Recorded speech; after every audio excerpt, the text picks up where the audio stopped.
Part 2. The Siege of Ironclad Keep. The retreat of the Crimson Tide did not last long. Weeks after the battle on the Field of Ashes, the Zarian army returned, larger, stronger, and more determined to break Avenor. Their crimson banners filled the horizon. Their siege towers rolled like iron beasts, ready to crush the walls of Ironclad Keep. At their front marched General Sarek, known across the lands as the Butcher of the East, a man feared for his brutal victories. Theros stood atop the walls of Ironclad Keep and watched the enemy encircle his fortress. He had spent years preparing for this day. The walls were tall and thick. The gates were reinforced with layers of iron.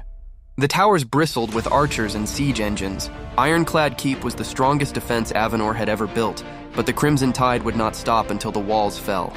The Zarian soldiers blocked every path. No supplies could come in or out. Inside the keep, Avenor's soldiers stood ready, but food and weapons would not last forever. The siege began at sunrise.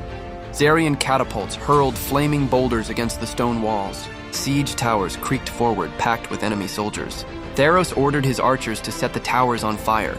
Boiling oil rained down from the battlements. The sky filled with smoke and screams. The first day was long, but Avenor held the walls. The second day, the Zarians came harder. They pushed more towers and ladders against the fortress, but Varek's soldiers pushed them back every time. For 3 days, the Crimson Tide attacked, and for 3 days, Ironclad Keep held. On the fourth night, Varek brought news. Lord Edrin's banners have been seen south of the keep, he said. He's marching with Zarian forces. Theros expected this. The traitor had finally revealed his hand. Theros remained calm. Let him come, he said. We will deal with him soon. Inside the fortress, supplies grew thin. Soldiers rationed food.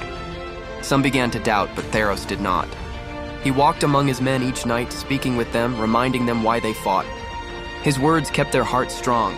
On the seventh day, the Zarians launched their largest assault. Siege towers smashed into the walls. Ladders slammed against stone.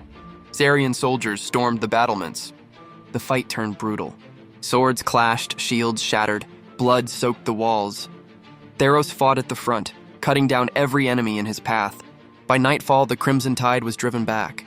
Ironclad Keep still stood, but the battle was far from over.